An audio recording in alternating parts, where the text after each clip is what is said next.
Di Sebuah desa tenong di wilayah dong nam din. Hidup sepasang suami istri bernama Dimas dan Nia. Mereka telah menikah selama 5 tahun dan tinggal di rumah keluarga besar. Bersama ibu dari Dimas yang sudah lanjut usia. Dimas dikenal sebagai pria sederhana, rajin bekerja sebagai petani, dan sangat menghormati ibunya. Sementara Nia, seorang wanita cantik dan cerdas, awalnya tampak sebagai menantu idaman. Ia pandai berbicara, mahir memasak, dan selalu tersenyum di depan mertua serta tetangga. Namun di balik senyuman Nia, diam-diam ia merasa hidupnya mulai hampa. Dimas yang setiap hari bekerja dari pagi hingga malam jarang memberikan perhatian seperti dulu. Rumah yang semula terasa hangat, kini menjadi dingin karena komunikasi mereka mulai jarang. Nia merasa seperti hanya menjadi pelayan rumah, bukan istri yang dicintai. Ia mulai banyak menghabiskan waktu di luar rumah, berdalam membeli bahan makanan atau menjenguk teman, padahal ada hal lain yang ia sembunyikan. Ibu Dimas, meski sudah tua, masih memiliki insting yang tajam. Ia sering memperhatikan perubahan sikap Nia yang semakin sering berdandan berlebihan saat keluar rumah dan pulang dengan wajah lila namun puas. Beberapa tetangga bahkan mulai berbisik, namun belum ada bukti nyata yang bisa ditunjukkan. Dimas, di sisi lain, tetap mempercayai istrinya sepenuh hati. Tak pernah sedikit pun curiga bahwa ada badai besar yang perlahan menjintai rumah tangganya.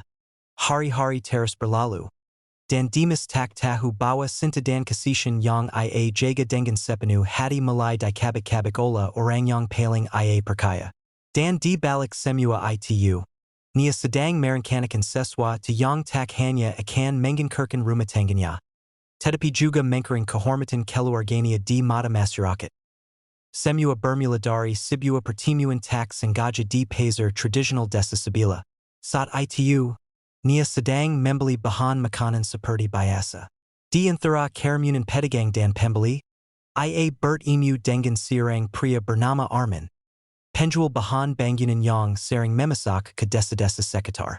Arman berpenampilan rapi, wangi, dan memiliki cara berbicara yang sopan namun penuh pesona. Tatapan matanya tajam, namun mampu membuat siapa pun merasa dihargai. Percakapan mereka awalnya hanya sebatas tawar-menawar harga semen, tetapi dari sana, hubungan yang tak seharusnya dimulai dengan perlahan. Beberapa hari kemudian, Arman kembali ke pasar yang sama, dan kembali menyapa Nia. Ia memuji penampilannya, bertanya soal keluarga, dan menunjukkan perhatian yang selama ini mulai hilang dari Dimas. Nia yang kesepian merasa tersanjung. Ia tidak langsung jatuh hati, tetapi ia merasakan getaran berbeda. Getaran yang selama ini ia rindukan namun tak pernah ia dapatkan lagi dari suaminya. Hari demi hari, pertemuan-pertemuan itu semakin sering terjadi. Mereka mulai saling bertukar nomor, awalnya dengan daily business. Namun komunikasi luat pesan berubah menjadi obrolan pribadi yang semakin dalam. Arman tahu bagaimana mengambil hati seorang wanita yang sedang haus perhatian. Ia pintar merangkai kata, pandai memberi waktu, dan tahu kapan harus menunjukkan keculusan, meski semua itu hanyalah topping. Nia, yang awalnya masih merasa bersalah, perlahan mulai menormalisasi semua yang ia lakukan. Ia berkata pada dirinya bahwa ia hanya butuh teman bicara. Namun dalam hatinya, ia tahu bahwa perasaannya telah melangkah lebih jauh. Ia mulai menyembunyikan ponselnya, menghapus pesan, dan berdalih ke warung jauh agar bisa bertemu Arman di tempat tersembunyi. Kebahangan-kebahangan kesal itu lambat laun menjadi kebiasaan. Pada suatu sore, saat Dimas pulang lebih awal karena hujan deras, ia tak menemukan Nia di rumah. Ibu Dimas bilang bahwa Nia pergi sejak siang dan belum pulang. Hujan turun makin lebat, dan Dimas mulai khawatir. Namun saat Nia kembali malam harinya dengan pakaian sedikit basah dan aroma parfum yang asing, ia berkata ia hanya terjebak hujan di rumah temannya. Dimas percaya. Ia tak tahu bahwa saat itu, Nia justru berada di sebuah warung kosong di pinggir jalan bersama Arman. Menikmati sekankar kopi dan pelukan hangat yang bukan milik suaminya. Perselingkuhan yang semula tampak ringan perlahan berubah menjadi API yang mengganggukan. Dan dalam diam, ibu Dimas mulai mengumpulkan patangan-patangan kebenaran. Ia tahu, sesuatu sedang terjadi di balik senyum manis menantunya. Tapi ia masih menahan diri, bilam ingin mengangkatkan hati putranya. Setidaknya bilam sekarang. Hari-hari di rumah Dimas semakin terasa dingin. Meskipun musim panas sedang berlangsung. Nia kini lebih sering keluar rumah dengan alasan membantu tetangga, menemani temannya yang sakit, atau mencari bahan masakan yang katanya hanya bisa ditemukan di pasar desa lain. Namun sebenarnya, semua alasan itu adalah tameng untuk menyembunyikan pertemuannya dengan Arman. Pertemuan yang awalnya hanya singkat, kini berubah menjadi hubungan terlarang yang penuh gara. Dijaluti dengan kesadaran penuh bahwa ini adalah pengkhianatan terhadap ikatan suci pernikahan. Ibu Dimas, yang selama ini diam, mulai bertindak dengan cara halus. Ia mulai memperhatikan jam pulang Nia, because jejak alas kakinya yang menggara ke jalan belakang. Dan bahkan aroma asing yang sesekali masih melekat di pakaiannya. Meski sudah lanjut usia, sang ibu memiliki kepkan tinggi terhadap gerak-gerik manusia. Apalagi ini menyangkut rumah tangga putranya sendiri. Suatu malam, saat Dimas tertidur, ibunya memanggil Nia dengan suara lembut. Mereka duduk di dapur, diterangi lampu minyak kesel. Kamu sayang Dimas, kan? Tanya sang ibu liri, namun penuh makna. Nia hanya tersenyum, lalu sipat-sipat pamit kembali ke kamar, mencoba menyembunyikan rasa gagapnya. Keesokan harinya, Ibu Dimas sengaja meminta tolong Nia mengantar makanan ke rumah tetangga yang sebenarnya tidak sedang sakit seperti yang dikatakan. Itu adalah bagian dari rencananya untuk memastikan keluarganya benar atau tidak. Namun Nia malah pergi ke arah yang berlawanan. Dalam diam, sang ibu menggoda seorang anak kesel tetangga untuk menjekuti diam-diam kemana arah Nia pergi. Tak disangka, si kesel itu pulang dengan wajah bingung dan berkata bahwa tant Nia masuk ke rumah abang yang jual pasar di ujung kebun. Jantung sang ibu berdegup kencang. Ia kini yakin, keluarganya bukan sekedar persangka kosong.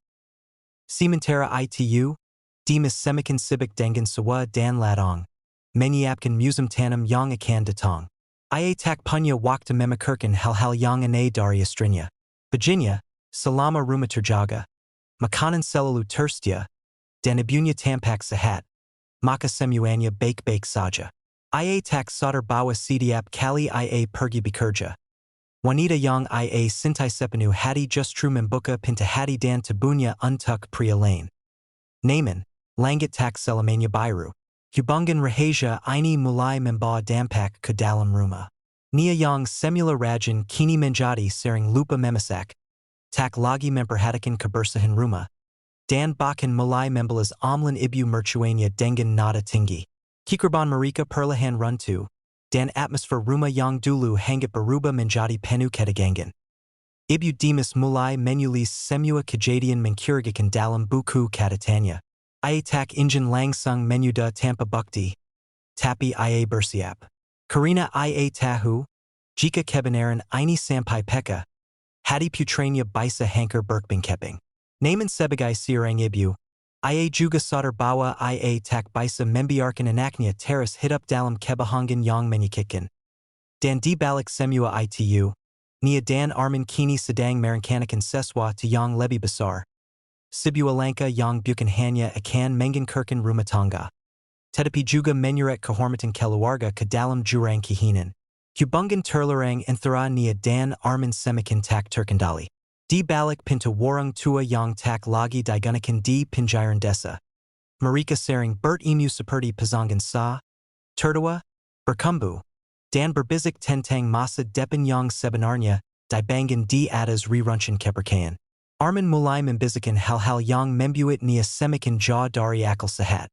Ia berkata bahwa cinta sejati tak selalu datang dari pernikahan yang sah, dan bahwa Dimas hanyalah rantai yang menahan kebahagiaan Nia. Kata-kata itu, bagai rekan manis, Perlahan Marikuni Pikiran Nia Yang Mimang Sedang House Perhatian Den Kasi Sayang. Nia Pun Malay Turbua Mimpi Kosong Yang Dita Workan Arman. Ia Malay Membayangkan Hitap Bersamania. Bibas Dari Tanggung Jawab Sebagai Menantu. Terbibas Dari Tekanan Hitap Rumah Tangga Yang Penuh Keterikatan.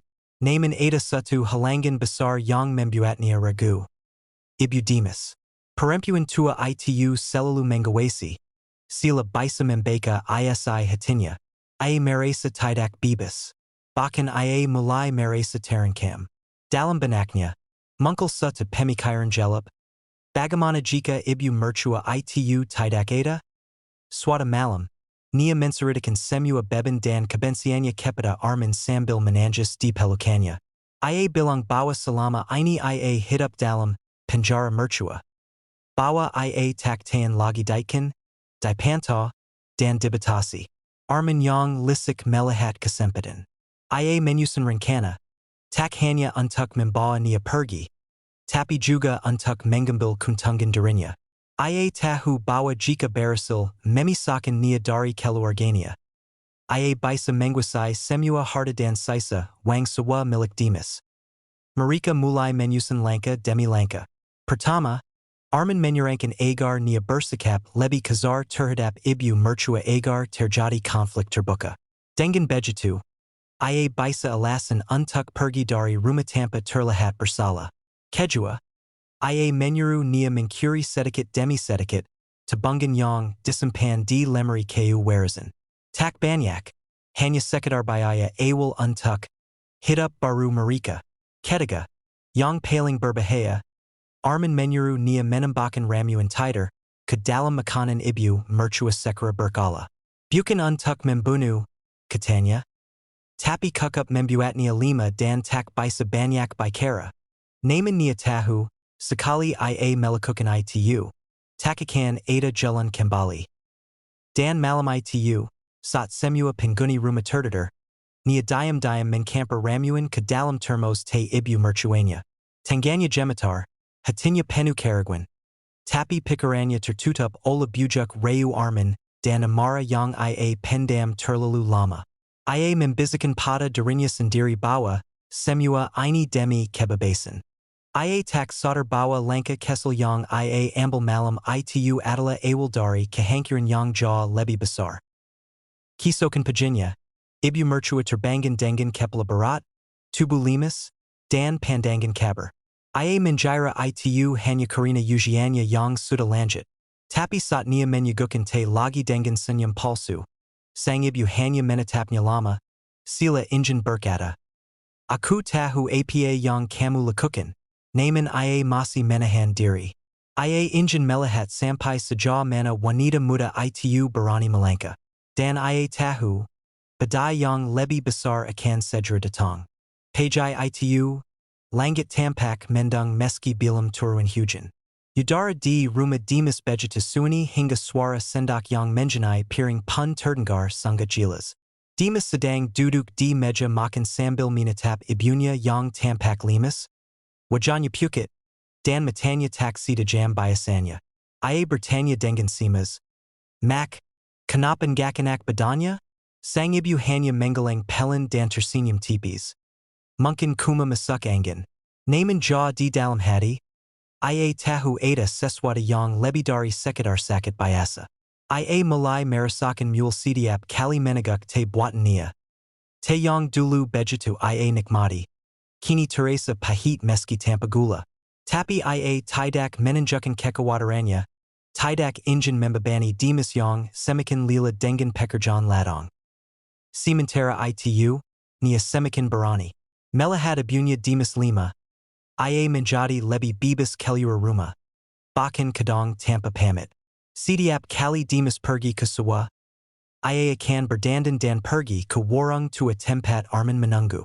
Mereka kini tak hanya bicara tentang masa depan, tetapi juga mulai menghitung-hitung kapan waktu terbaik untuk pergi jauh bersama. Arman sudah mulai mencari rumah kontrakan di kota lain, dan Nia mencuri sedikit demi sedikit wang dari lasi kayu di kamar. Wang hasil panen yang ditabung Dimas untuk membeli pupuk musim depan. Namun dalam diamnya, Ibu dimas tela menyusun rencana. Meski tabunya melama. Pikirannya masih tajam. Ia mulai mengkatat waktu-waktu ketika nia keluar rumah. Dengan siapa ia berbicara. Dan bahkan menemukan kain kesel yang digunakan untuk membungkus ramuan tidur di tong sampah dapur. Semua dikatat di buku kesel miliknya. Buku harian yang kini berubah menjadi catatan kejahatan yang sedang terjadi di dalam rumahnya sendiri. Ia tak pernah membayangkan bahwa menantunya sendiri akan begitu berani. Bahkan meracuni dirinya perlahan. Hanya demi pria asing yang bahkan belum tentu bisa dipercaya. Pada suatu malam, setelah melihatnya kembali dari luar dengan rambut akak-akakan dan aroma parfum pria yang samar tercium. Ibu dimas memutuskan untuk berbicara langsung kepada putranya. Mereka duduk berdua di serambi belakang rumah. Di bawah cahaya bulan yang redup. Nak, kamu percaya sama ibu? Tanya sang ibu perlahan. Dimas mengangguk. Apapun yang ibu bilang. Kamu harus siap dengar. Jangan marah dulu. Jangan langsung percaya atau menolak. Tapi lihat dan dengarkan. Wajah Dimas mulai berubah serius. Dengan suara yang berat, Ibu Dimas menceritakan semua. Tentang perubahan sikapnya, tentang jejak kebohongan yang ia temukan, dan tentang ramuan yang ia curigai telah ia minum selama beberapa minggu terakhir. Dimas membeku. Ia ingin menyangkal. Tapi bagian dalam dirinya tahu bahwa ibunya tak mungkin mengerang cerita seperti ini. Matanya memanas, pikirannya kekau, dan dadanya terasa sesak. Ia mencoba menahan emosi, tapi amarah mulai tumbuh liar dalam hatinya. Namun sebelum bertindak gegabah, ia memutuskan untuk menyelidiki sendiri. Esok harinya, Dimas pura-pura berangkat ke sawah. Namun ia bersembunyi di kebun belakang rumah. Beberapa jam kemudian, ia melihat istrinya keluar dengan pakaian yang berbeda dari biasanya. Bukan baju pazer, tapi pakaian rapi seperti hendak bertemu kekasih. Dan yang lebih menjejukkan, ia mengikutinya sampai ke warung tua. Dan melihat dengan mata kepalanya sendiri saat Arman merangkul wanita yang selama ini ia panggil istri. Hatinya hancur. Dunia seakan runtuh di depan matanya. Pria yang selalu ia percayai. Wanita yang ia lindungi dan cintai. Keduanya kini berubah menjadi pengkhianat. Namun Dimas tak langsung muncul. Ia memulai kembali pulang dalam diam. Memejamkan mata di kamar. Menahan air mata yang ingin tumpah. Malam itu, ia duduk di samping ibunya yang sudah terlelap. Menggenggam tangan tuanya dengan erat. Ia tahu, besok pagi, semua akan berubah. Pagi hari itu datang dengan langit kelabu. Sila ikut menyaksikan retaknya sebuah rumah tangga yang dulu tampak utuh. Dimas terbangun lebih awal dari biasanya. Matanya sembab karena semalaman tak tidur. Namun wajahnya tegas dan penuh tekad. Ia tidak lagi pria yang naif dan percaya buta. Ia kini adalah seorang suami yang telah disakiti secara mendalam oleh dua orang yang paling ia percayai. Diam-diam, ia menyiapkan rencana untuk mengungkapkan semuanya secara langsung. Bukan dengan kemarahan buta, melainkan dengan kebenaran yang tak terbantahkan. Hari ini, semua topeng harus dibuka. Sekitar pukul 9 pagi, nia bersiap-siap keluar rumah lagi. Ia membawa tas kesel dan menggunakan parfum yang sama seperti biasanya saat akan bertemu Arman. Dimas berpura-pura pergi ke sawah lebih awal. Namun sebenarnya ia hanya bersembunyi di gudang belakang. Begitu nia pergi, Dimas mengendap-endap mengikuti dari kejauhan. Memastikan ia menuju ke tempat yang sama. Dan benar saja, nia masuk ke warung tua tempat Arman sudah menunggu dengan senyum lisik. Dari sila dinding kayu yang mulai lapuk, Dimas menyaksikan langsung saat nia memeluk Arman, mensiam pipinya, dan menjelus solibu mercuanya yang masih hidup meskipun sudah kukup 5 untuk diabekan. Ucapan itu seperti sembelu yang menyayat hati Dimas. Ia hampir menerobos masuk, tapi ia menahan diri. Ia merekam semuanya diam-diam dengan kamera kesel yang sebelumnya ia pinjam dari teman sekampung.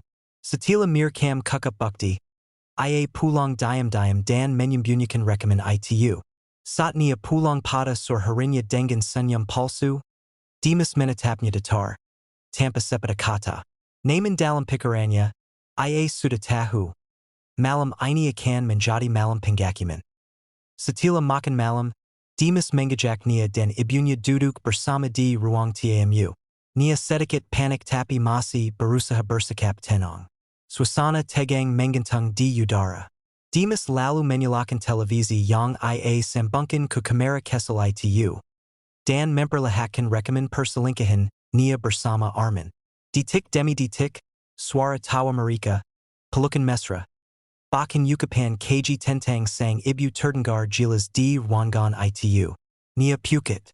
Ia tak mampu berkata apa pun. Mulutnya gemetar, matanya membesar. Sila ingin menyangkal tapi tak bisa. Ibu Dimas menunduk dengan napas berat. Tangannya menggenggam baju dengan erat, dan air matanya menitis diam-diam. Selama ini aku diam karena aku percaya padamu. Suara Dimas akhirnya peka. Tapi ternyata, yang kamu lakukan bukan hanya mengkhianatiku sebagai suami. Tapi juga mencoba mensalakai ibuku. Perempuan yang bahkan rela berbajai atap denganmu. Nia mencoba membela diri, menangis, memohon ampun, menyalahkan kesepian, menyalahkan Keaton. Tapi Dimas hanya menatapnya dengan hampa. Kalau kamu merasa kesepian, kamu bisa bicara.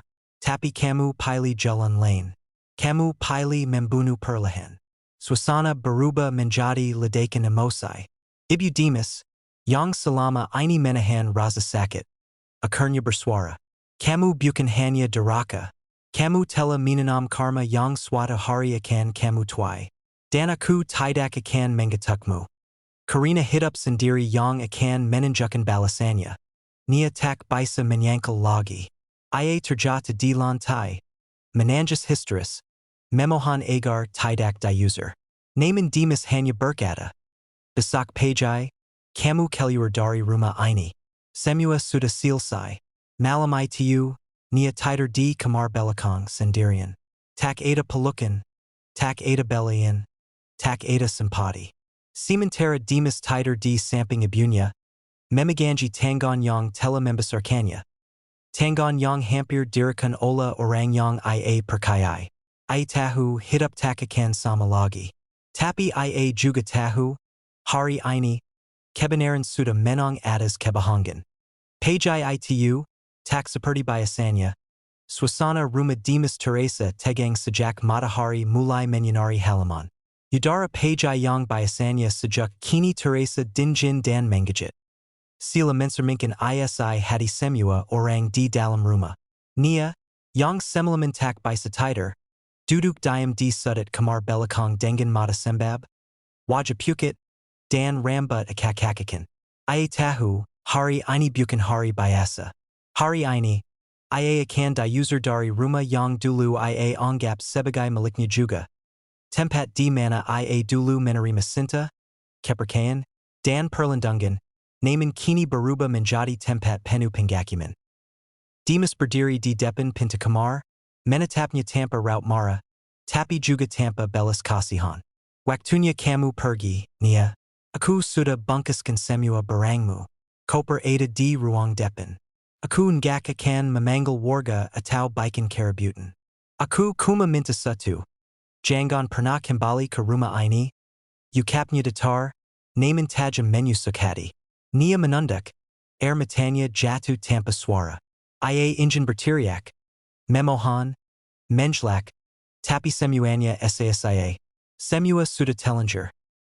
Ketika ia melangkah keluar dari kamar, ibu mertua berdiri di depan, membelakannya, dengan satu tangan menepang tubuhnya yang masih lima. Ia tak berkata sepeda kata pun. Ia bahkan tak mau menatap wajah Nia. Diamnya lebih petty daripada ribuan makian. Dan itu menyayat hati Nia jauh lebih dalam. Langkah kakinya Teresa berat, seperti menyeret dosa dan ia bersamanya. Di ruang tamu, koper biru besar telah menunggu. Dimas tak membantu. Ia hanya membuka pintu depan dan berdiri di samping. Menandakan semuanya benar-benar berakhir. Saat Nia keluar rumah, Beberapa Tatanga Mulai Berdiri di Pagar, Menjantip dari Balik Terai, Karina Kabar Perselingkuannya Semalam Ternyata Sipat Menyebar. Bukan dari Dimas, Melainkan dari Anak Kessel yang Dulu Dikairam Sang Ibu Untuk Menjikudinya, Boka itu Berserta Ketamantamanya, Dan Berita itu Meledak Seperti API Meniamber Bensin.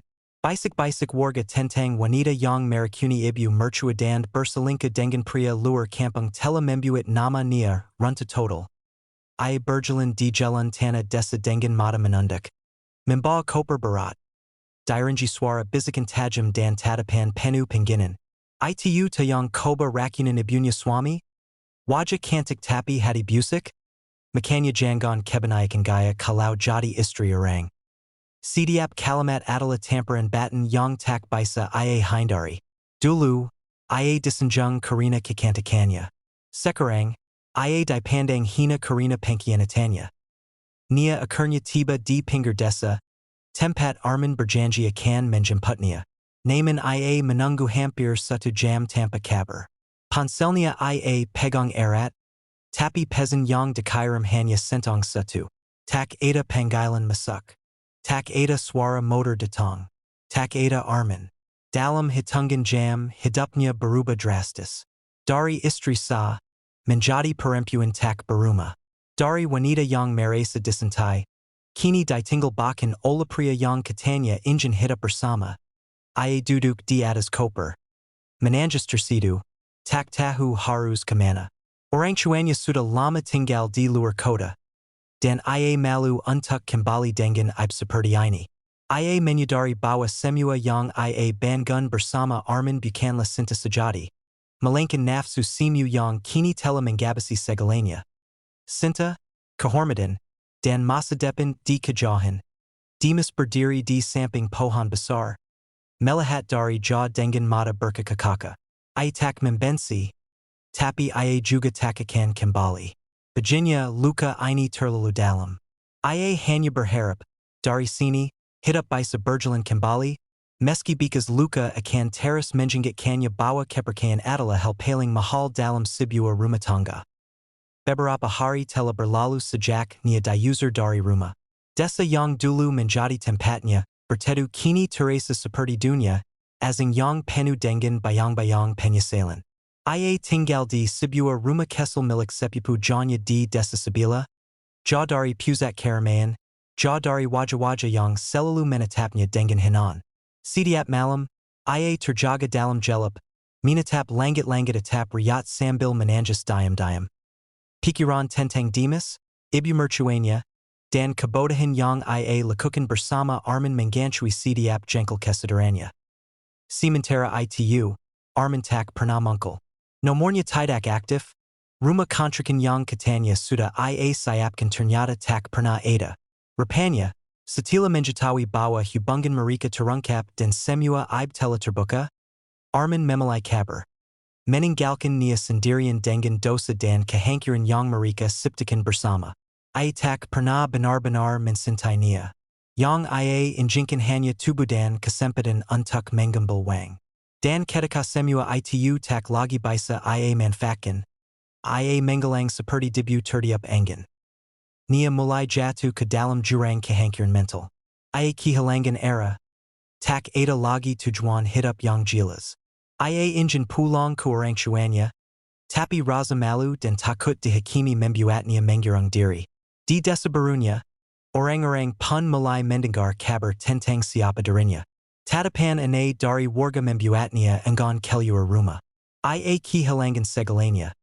Cinta, Kepercayaan, Kehormatan, Dan bahkan identitasnya sebagai seorang istri dan menantu di sisi lain. Dimas perlahan mencoba bangkit. Meskipun hatinya hancur, Ia memulai untuk tidak membiarkan luka itu membesar. Ia fokus kembali ke Sebuah. Menanam padi dan membersihkan kebun yang sempat terbengkalai. Ibu Dimas yang sempat jatuh sakit pun perlahan pulih. Ia kini duduk setiap pagi di teras. Menanan tekar sambil menjelis cooking pelaharan Kessel mereka. Rumah yang dulu sunyi dan penuh ketegangan kini mulai kembali tenang. Meski bikas luka bilam sepenuhnya hilang, kedamaian mulai tumbuh perlahan. Suatu hari, Sat Demas Sedang Menyuram Kabun. Siarang Tatanga Datang Membawa Surat Itu Dichalis Tangon Olania. Isinya Penu Armada. Permahonan Maf. Dan Penyasalan Yang Mendalam. Ia Mengaku Bersala. Many Isal Tela Turbawa Nafsu. Dan Marusak Rumah Tangga Yang Dulu Seharusnya Ia Jaga.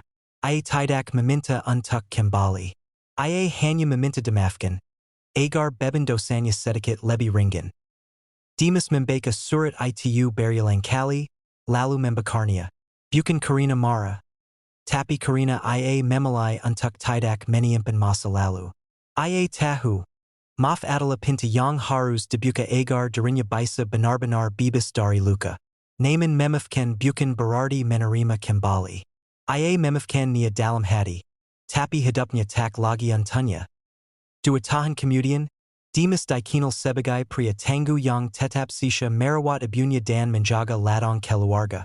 Ia Membuka Pelatihan Pertanian Kesel Bagi Anak-anak Muda Desa Agar Tak Semua Lari ke Kota. Ramanya Tak Pernah Lagi Di Penyahai Konflik. Hanya Suara Kanda Ibu Dan Kakao Burung Di Pajai Hari. Sedangkan Nia. Hidup Dalam Bayang-bayang Kesalahan Yang Tak Bisa Dihapus. Ia Bekerja Di Sebuah Warung Kesel. Menerima Upaharian. Dan Hidup Dalam Keheningan Yang Ia Siptakan Sendiri. Sesekali. Ia Minatap Langit Sordan Berbizikliri. Andai Aku Memalai Sisha. Kisah Ini Bukan Sekedar Cerita Tentang Pengkhianatan. Tapi Tentang Bagaimana Manusia Duji Dengan Godin. Dan Bagaimana Harga Dari Sebuah Kebahangan Bisa Mengancurkan Seluruh Bangunan Kehidupan. Karina Ketika Sinta Digiasiakan. Dan Kepercayaan Dikhianati. Yang Tersisa Hanyalah Puing-puing Yang Takakan Pernah Kembali Seperti Semula. Sehari Sebelum Malam Bulan Tanpa Cahaya. Ibu Rada Memimpin Kelompok Kesel Yang Terdiri Dari Dua Pemuda Desa. Satu Biksu Muda Murid Thainin.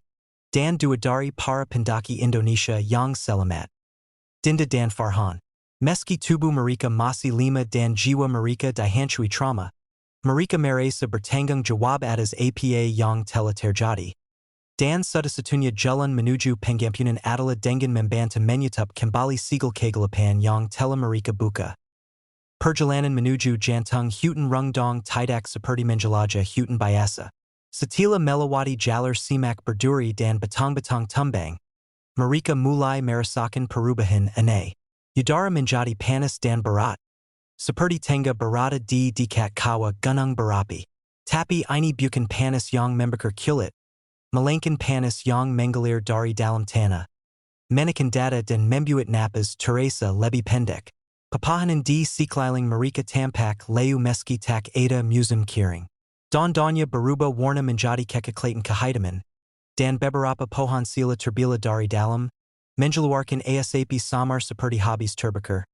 Tapi Anenya. Tidak Ada Bikas API. Ibu Rada Menjelaskan Bahwa Mereka Telah Memasuki Lapisan Roh. Zona Spiritual Yang Memisakan Dunia Fisik Dari Tempat Di Mana Kekuatan Lu Kuya Entichian Berakar. Ia Mengeluarkan Benang Merah Yang Telah Disai Doa Dan Dibasu Dengan Air Dari Tujuh Sumber Susi. Lalu Menjekatkan Satu Persatu Di Perjalangan Tangan Anggota Rambangan. Benang Ini Bukan Untuk Perlindungan. Tapi Untuk Menjenggatkan Siapa Kalian Sebenarnya. Jika Kalian Tersat Di Antara Bayangan Dan Cahaya. Ukapnya. Ketika Mereka Semakin Dalam. Suara-suara Mulai Terdengar Dari Balik Papahanan. Bukan Suara Binatang. Tapi Seperti Percakapan Samar. Radapan. Dan Bisikan Yang Saling Berlapis. Dinda Mulai Menanjas Diam-diam. Ia Mendengar Suara Ibunya Yang Telah Lama Meninggal. Memanggilnya Dari Kejauhan. Farhan Melihat Bayangan Adiknya Yang Pernah Tenggelam Di Danau Sewaktu Kesel. Jangan Perkaya. Kata Biksu Muda Itu. Itu Bukan Suara Mereka. Itu adalah roh yang menjenakan wajah orang yang kita rindukan. Agar kita menali. Dan tersat. Akhirnya mereka sampai di sebuah kawasan terbuka yang sangat berbeda dari wilayah hutan lainnya. Tidak ada pohon. Tanah hitam dan kering seperti terbakar habis-habisan. Di tengahnya, berdiri sebuah struktur bata menyerupai altar kuno. Berbentuk bintang delapan dengan pilar-pilar pendek di sekelilingnya. Di pusat altar itu terdapat sekunggan kesel. Sila tempat itu pernah digunakan untuk menampung cairan. Mungkin minyak pembakar jiwa, tak ada yang tahu pasti. Di sekeliling altar, terdapat ukuran simbol kuno serupa yang mereka lihat di sekitar patung. Namun yang ini lebih kompleks dan berlapis. Beberapa bagian simbol itu tampak terapis. Seakan-akan dikikar atau dikikis oleh sesuatu yang tak ingin sigil itu tetap utuh. Ibu rada bersujud, menyentuhkan dahinya pada batu altar. Ia menangis. Tempat ini adalah ruang penyatuan. Di sinilah lu N pertama kali menyalakan API dari jiwa manusia. Ia memulai korban dari kalangan pemuda. Jiwa yang belum ternoda, penuh potensi, penuh emosi. API paling kuat lahir dari luka batin dan kesedihan mendalam. Itulah mengapa ia masih haus hingga sekarang. Rambangan segera menyiapkan perlindungan spiritual. Garam didabar membentuk lingkaran di sekeliling altar. Dupa dibakar dengan ramuan khusus dari ibu rati. Namun tiba-tiba, tanah bergetar. Pilar-pilar altar bergerak pelan, dan dari balik tanah retak, UAP panas mulai muncul disertai suara lirih. Sila puluhan orang berbicara serempak dalam bahasa yang sudah lama punah. Lalu muncul sosok-sosok bayangan dari kejauhan. Tinggi, berwarna hitam kelam, bentuk mereka samar seperti terbuat dari sap dan jelaga. Dengan mata merah menyala kesel di tengah wajah tanpa bentuk. Mereka tidak melangkah, melainkan melayang, dan tubuh mereka meninggalkan jejak seperti orang yang terbakar perlahan. Ibu rada berdiri dan berkata dengan tegas. Itulah para penjaga orang. Roro korban pertama. Mereka terjebak tidak hidup, tidak mati. Mereka akan mencoba menggalangi kita. Farhan maju ke depan, tubuhnya gemetar tapi matanya tajam. Biarkan aku yang berbicara pada mereka. Mereka butuh seseorang yang menjadi luka mereka. Ia masuk ke lingkaran altar, dan ketika ia menatap para penjaga orang itu. Satu persatu bayangan itu berhenti bergerak. Mereka mendekat perlahan, menjpung Farhan. Tapi anehnya, tidak satu pun menyentuhnya. Mereka sila hanya menjelalinnya, meratap, dan kemudian menggelang.